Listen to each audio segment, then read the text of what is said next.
धरती से कई अरब प्रकाश दूर आकाश माधवी नाम का ग्रह था। उस ग्रह में रहने वाले लोगों के पास हर तरह की शक्तियां होती थी और अपनी शक्तियों को बढ़ाने के लिए कल्टीवेशन करके अपनी शक्तियों को बढ़ाया जाता था। और अपनी शक्तियों को बढ़ाने के कई प्रकार हैं, जैसे कल्टीवेशन करके और कुदरती शक्तियों को अवशोषित करके भी बढ़ाया जाता था, और जादुई जानवर को मार के भी उनके शक्तिमानी से ऊर्जा अवशोषित करके शक्तियों को बढ़ाया जाता था। और कई तरीके हैं अपनी शक्तियों को बढ़ाने के। अंबर संप्रदाय में उनके सामने लगभग 15 वर्ष का एक लड़का घुटनों के बल बैठा था। शौर्य, आज तुम्हारा ऊर्जा केंद्र टूट जाने के कारण तुम अब मार्शल आर्ट का अभ्यास नहीं कर सक पाओगे, इसलिए अब तुम्हें अंबर संप्रदाय से निकाला जाता है। लगभग 50 से 52 वर्ष के अधेड़ उम्र के आयु के एक विद्वान आसन पर बैठे हुए कठोर स्वर में कहा। उस बुजुर्ग के आसपास कई अन्य बुजुर्ग बैठे थे और मुख्य आसन पर संप्रदाय का मुखिया बैठा था और बड़े बुजुर्ग की बात सुन रहा था। लेकिन मेरा ऊर्जा केंद्र इसीलिए टूटा क्योंकि मैं जड़ी बूटियों की रक्षा कर रहा था, और आपके शिष्य आरव ने एक मुख्य शिष्य की मदद से मेरे ऊर्जा केंद्र को तोड़ा था। आपको आरव को सजा देनी चाहिए, मुझे नहीं। शोर ने शौर ने शौर ने कहा, चुप रहो, तुम पहले से ही अपंग हो, कूड़े का कचरा हो, और फिर भी तुम यहाँ रहने के बहाने ढूंढने की हिम्मत करते हो। बड़े बुजुर्ग ने चिल्लाते हुए कहा, मैंने संप्रदाय के लिए इतना कुछ किया और फिर भी संप्रदाय मेरे साथ ऐसा व्यवहार कर रहा है। शौर ने अपने पूरे शरीर में दर्द महसूस करते हुए कहा, तुम्हारी इतनी हिम्मत की हमसे बहस करो। संप्रदाय के मुखिया ने तुम्हें पहले ही 3,000 चांदी के सिक्के दे दिए हैं, जो तुम्हारे लिए पहले से ही काफ़ी हैं। ये बात तीसरे बुजुर्ग ने कही थी। बुजुर्ग महेंद्र, मैं बचपन से यहीं भला पड़ा हूँ, लेकिन आज पता चला कि आप कितने कठोर हृदय वाले हैं। मैं शौर आज से अंबर संप्रदाय का हिस्सा नहीं हूँ। ये कहकर शौर उठकर खड़ा हुआ और संप्रदाय के निकास द्वार की ओर चल पड़ा। रुको! शौर के कानों में बुजुर्ग महेंद्र की आवाज पड़ी। शौर रुक गया, फिर पीछे की ओर मुड़ा और बड़े बुजुर्ग महेंद्र के साथ साथ अंबर संप्रदाय मुखिया और अंबर संप्रदाय के कई अन्य बुजुर्गों को ठंडे चेहरे को देखा। अब क्या मुझे बताने के लिए अभी भी कुछ बाकी है? शौर ने पूछा। बड़े बुजुर्ग महेंद्र ने कपड़े के थैले की ओर इशारा किया जिसके अंदर कुछ छिपा हुआ लग रहा था। तुम ये चांदी के सिक्के ले जाना भूल गए? इसे शौर ने बुजुर्ग महेंद्र से कहा। कोई ज़रूरत नहीं है, और चिंता मत करो, मैं अपने दम पर जिंदा रह सकता हूँ, लेकिन याद रखना, एक दिन मैं अपना बदला लेने जरूर वापस आऊँगा। ये कहकर वो वहाँ मुड़ा और वहाँ से चला गया। जब वह जा रहा था तो उसने कई शिष्यों को उसके ओर इशारा करते और उसका मजाक उड़ाते सुना। बेकार, देखो, मैंने तुमसे कहा था ना कि इस घटना के बाद संप्रदाय से बाहर निकाल दिया जाएगा। ये सुनकर उसने शौर ने अपने हाथ भींच लिए और मन ही मन कसम खाई कि यदि उसका ऊर्जा केंद्र ठीक हो गया तो वह एक दिन अवश्य वापस आएगा और इस संप्रदाय के इन निर्दयी शिष्यों और बुजुर्गों से अपना बदला लेगा। शौर 15 साल की उम्र में बॉडी रैंक की लेवल 5 पर था। अब अंबर संप्रदाय का बाहरी शिष्य था। उसे संप्रदाय में एक प्रतिभाशाली शिष्य माना जाता था। वह अनाथ था। 5वें बुजुर्ग बलदेव उसे संप्रदाय में लाए थे जब वह बाहर था और उस सड़क पर भीख मांगते हुए देखा था। उन्होंने देखा कि शौर में महान योद्धा बनने की प्रतिभा है, इसीलिए वह शौर को संप्रदाय में ले गए। शौर 5वें बुजुर्ग बलदेव के मार्गदर्शन में एक अच्छा जीवन जी रहा था और अंबर संप्रदाय को अपना घर बना लिया था। लेकिन एक दिन उसने 5वें बुजुर्ग बलदेव की मृत्यु की खबर सुनी। विशेष औषधि जड़ी बूटी प्राप्त करने के लिए रैंक 4 के जादुई जानवर से लड़ते हुए अपनी जान गंवा दी। 5वें बुजुर्ग की मृत्यु के बाद संप्रदाय में उसका जीवन बहुत कठिन हो गया। संप्रदाय में शौर का दर्जा छीना गया था और औषधियों के खेत में जड़ी बूटी की देखभाल का काम सौंपा गया। संप्रदाय के शक्तिशाली शिष्य अक्सर उसे तंग करते रहते थे। इन सब के बाद भी शौर ने संप्रदाय के लिए कड़ी मेहनत की, क्योंकि इस कल संप्रदाय शौर ने ने उसे अपना नया एक जीवन बहुत दिया। महत्वपूर्ण मिशन पूरा करने के लिए एक उच्छल रैंक का जादुई जानवर का शिकार करने के लिए काली घाटी के जंगलों में गया था। काली घाटी के जंगलों से वापस आकर और अपना मिशन पूरा होने की सूचना देने के बाद जैसे ही वह औषधि खेत में दाखिल हुआ, उसने देखा कि बड़े बुजुर्ग का शिष्य आरव, जो बॉडी रैंक के लेवल 9 पर था, औषधि खेत से एक हाई ग्रेड की जड़ी बूटी चुरा रहा था। उसके बगल में एक अधेड़ उम्र का आदमी खड़ा था जिससे एक शक्तिशाली आभा निकल रही थी।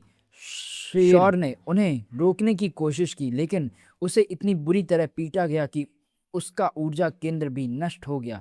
ना सिर्फ उसका ऊर्जा केंद्र, बल्कि कई कीमती औषधि जड़ी बूटियां भी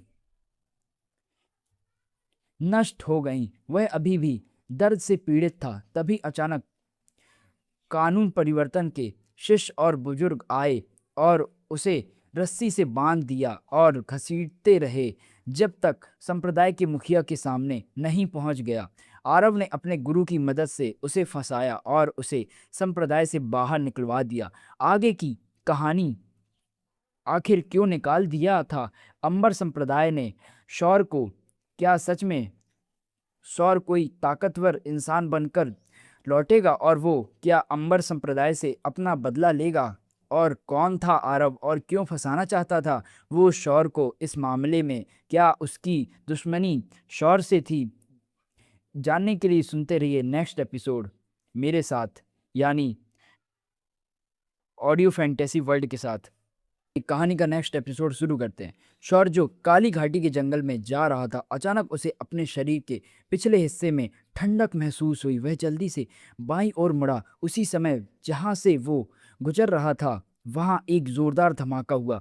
जब उसने सिर उठाया तो उसने देखा कि आरव 3 अन्य शिष्यों के साथ उसकी तरफ उड़कर आ रहा था। आरव, तुम क्या चाहते हो? शौर ने कहा, मैं चाहता हूँ कि मैं बस तुम्हें पीटने में कुछ मजा लेना चाहता हूँ। ये कहने के बाद आरव ने अचानक अपनी हथेली से हमला करते हुए शौर की ओर दौड़ा। धातु हथेली तकनीक का हमला। आह! पूरे जंगल में एक लड़के की चीख गूंज उठी। शौर 2 कारणों से इस हथेली के हमले से बच नहीं सका। सबसे पहले वो पहले से ही घायल था और उसका ऊर्जा केंद्र नष्ट हो गया था। दूसरा, आरव की गति बहुत तेज थी। उसने उसे चकमा देने का मौका ही नहीं दिया।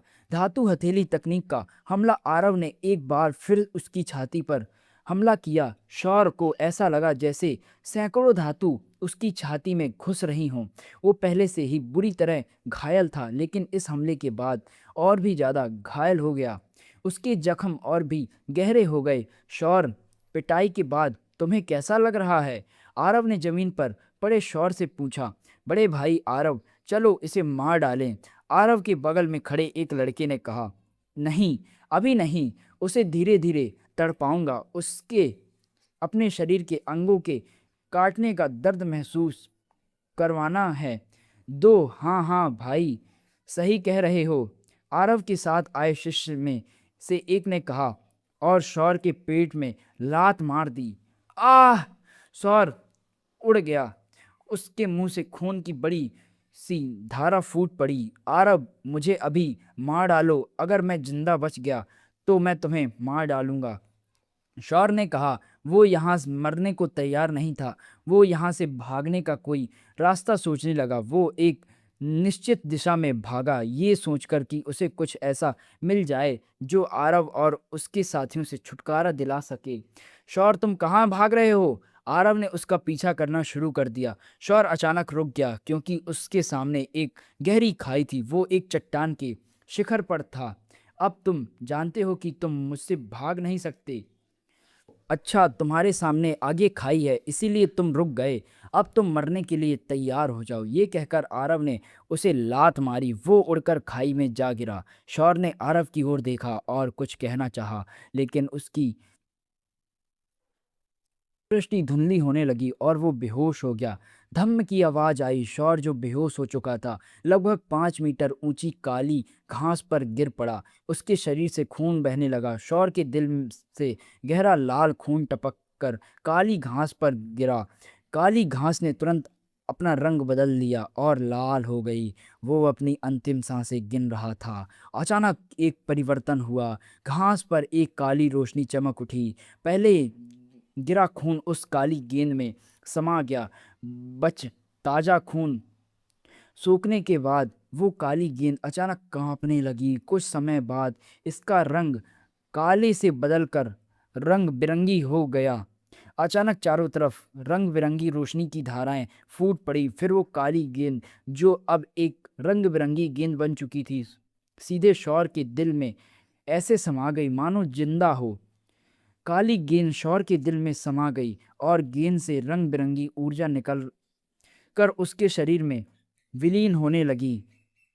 इसके तुरंत बाद शौर का शरीर रंग बिरंगी रोशनी से चमकने लगा। रंग बिरंगी प्रकाश अपने साथ प्राण ऊर्जा लेकर आया और शौर के एक अस्थिग्रस्त मेरिडियन की पुनः निर्माण करने लगा। जब इसने शौर के मेरिडियन का पुनः निर्माण किया तो रंग बिरंगी रोशनी उसके मेरिडियन से होते हुए उसके रक्त में प्रवाहित हुई। उसके बाद इसने अस्थि मज्जा को उन्नत करना शुरू कर दिया। उसके अस्थि मज्जा को उन्नत करने के बाद वो उसके ऊर्जा केंद्र में प्रवेश कर गई। जैसे ही रंग बिरंगी शुद्ध प्राण ऊर्जा उसमें प्रवेश कर गई, उसका ऊर्जा केंद्र भी ठीक होने लगा। उसके मेरिडियन बदल गई और पहले से कई ज़्यादा मजबूत हो गई।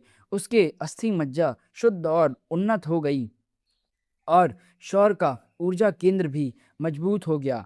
जब ये सब हो गया तो उसके शरीर से रंग बिरंगी रोशनी ऐसे गायब हो गई मानो वो कभी थी ही नहीं। उसके दिल में स्थित रंग बिरंगी गेंद भी अपने मूल स्वरूप में लौट आई और एक काली गेंद में बदल गई। शौर के शरीर से एक गहरा काला तरल पदार्थ निकला। ये उसके शरीर की अशुद्धियां थीं जो उसके शरीर से बाहर निकलने लगी। धीरे धीरे शौर को होश आ गया। मैं जीवित हूँ, हाँ, मैं मरा नहीं, मैं अभी भी जीवित हूँ। ये मेरा ऊर्जा केंद्र ठीक हो गया। हाँ हाँ, अब मैं एक बार फिर से साधना कर सकता हूँ।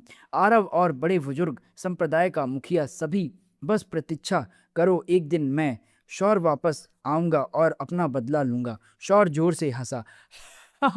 लेकिन कैसे, कैसे मेरा ऊर्जा केंद्र और मेरिडियन कैसे ठीक हुई?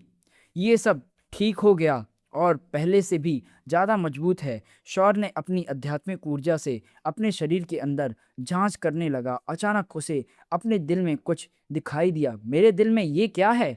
एक गेंद? नहीं, ये मोती जैसा दिखता है। और इस पर ये क्या तस्वीर बनी है? आकाश गंगा की एक तस्वीर। मुझे नहीं पता, फिलहाल रहने दो। लेकिन ये मोती असल में क्या है? क्या इसने मेरे ऊर्जा केंद्र और मेरिडियन को ठीक किया? अगर ऐसा है तो ये निश्चित रूप से एक खजाना है।